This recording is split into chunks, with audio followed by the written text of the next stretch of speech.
आजमगढ़ जिले में निकाय चुनाव को लेकर प्रत्याशियों ने अपने दावे चल दिए हैं। जहां राजनीतिक दल अपने द्वारा जारी घोषणा पत्र के हिसाब से विकास के दावे कर रहे हैं, तो वहीं निर्दल प्रत्याशी भी चुनाव जीतकर नगरपालिका क्षेत्र के कायाकल्प करने के दावे कर रहे हैं। चुनाव लड़ रहे सभी प्रत्याशी सुबह 6 बजे से ही चुनाव प्रचार में निकल जा रहे हैं। आजमगढ़ नगरपालिका क्षेत्र की बात करें तो यहां से कुल 14 प्रत्याशी मैदान में हैं। वहीं भाजपा के उम्मीदवार अभिषेक जायसवाल दिनों की बात करें तो उनका दावा है कि केंद्र और प्रदेश में भाजपा की सरकार है। ऐसे में अगर नगरपालिका से भी भाजपा जीतेगी तो ट्रिपल इंजन की सरकार होने के नाते आजमगढ़ पालिका क्षेत्र का बहुत तेज विकास होगा। उन्होंने कहा कि पूर्व में मेरी माता इंदिरा देवी जायसवाल के चेयरमैन रहने के समय में मैंने शहर के सुंदरीकरण का मुद्दा उठाया था और यही नहीं कुछ कार्य भी करवाए थे। कहा कि इस बार के चुनाव का मुख्य मुद्दा ठेला खुमचा और गोमती वालों को स्थायीकरण करना और नए बाजारों का निर्माण कराना है। पालिका क्षेत्र में बारात घर का निर्माण करवाना है और बंदरों से आमजन को निजात दिलाना है। आइए आपको सुनाते हैं क्या कुछ कहा अभिषेक जायसवाल दिनू ने। अभिषेक जायसवाल दिनू, प्रत्याशी भारतीय जनता पार्टी, आजमगढ़ नगर।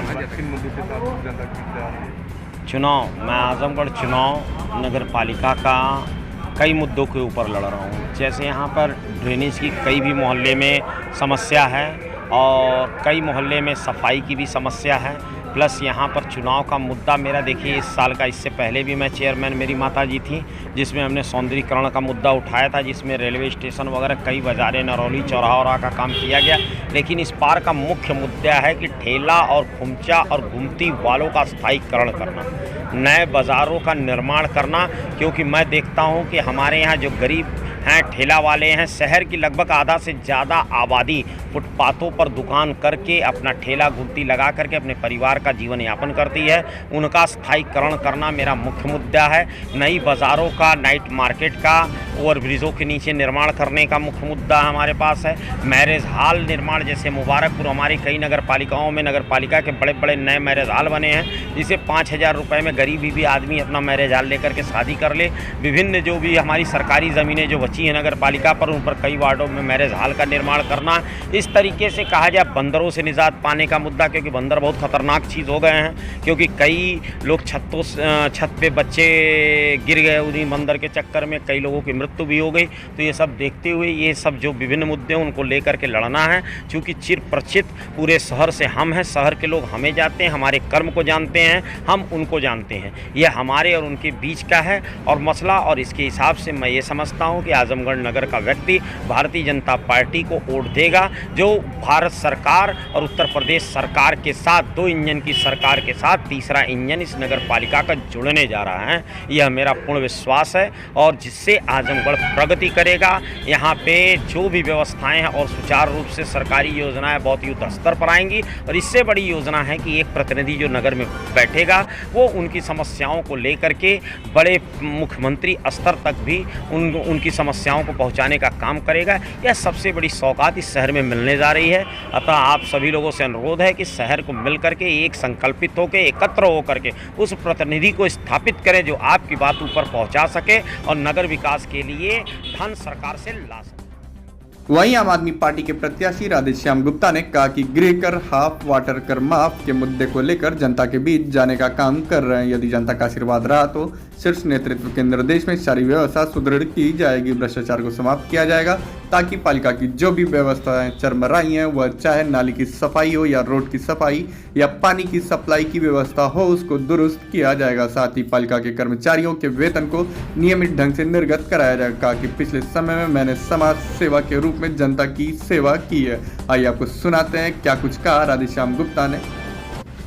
मेरा शुभ नाम राधेश्याम गुप्ता है और हम आम आदमी पार्टी के प्रत्याशी हैं। और हमारी व्यवस्था जो माननीय राष्ट्रीय अध्यक्ष जी दिए हैं नगर पालिका के लिए कि गृह कर हाफ, वाटर कर माफ, उसी के मुद्दे पे हम अपनी लड़ाई लड़ रहे हैं। और जैसा उनका निर्देश होगा उसी हिसाब से अगर सीट निकल गई तो उनके निर्देशानुसार सारी व्यवस्था सुदृढ़ किया जाएगा, भ्रष्टाचार भी यहाँ ख़त्म कर दिया जाएगा जो नगर पालिका की है।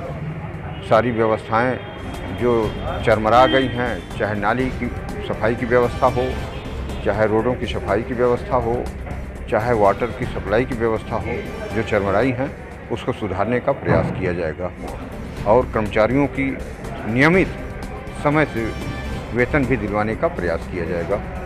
यही हमारी एक व्यवस्था है। जनता आपको वोट क्यों करे? ऐसा आपने क्या किया पिछले 5 सालों में जनता आपको वोट करे? जनता की वोट का मसला जहाँ तक है, चूँकि 5 साल यहाँ पे जो भी कानून की चेयरमैन रहा है, उनकी व्यवस्थाओं को देखते हुए जो भी व्यवस्था जिस पर हमने अभी बोला है कि नाली की सफाई नहीं हो पाया है, बाढ़ आने पे कानों की पानी की निकासी नहीं किया जाता है, तो इन सब समस्याओं को देखते हुए उन्हीं को समाधान के लिए हम यहाँ पे खड़े हुए हैं और उनकी समाधान को हल करने के लिए हम अपना दृढ़ संकल्प हैं। आपने ऐसा क्या किया जनता के लिए पिछले 5 सालों में? जनता की सेवा में मतलब एक सामाजिक कार्यकर्ता होने के नाते जो भी व्यवस्थाएं उनकी समस्याएं रही हैं उन पर मैं चलने का प्रयास किया हूं, चाहे प्रशासनिक अधिकारियों से संपर्क करना था, चाहे जो भी समस्याएं रही हैं उस पर 4 कदम चलने का मैं हमेशा प्रयास किया हूं जनता के लिए।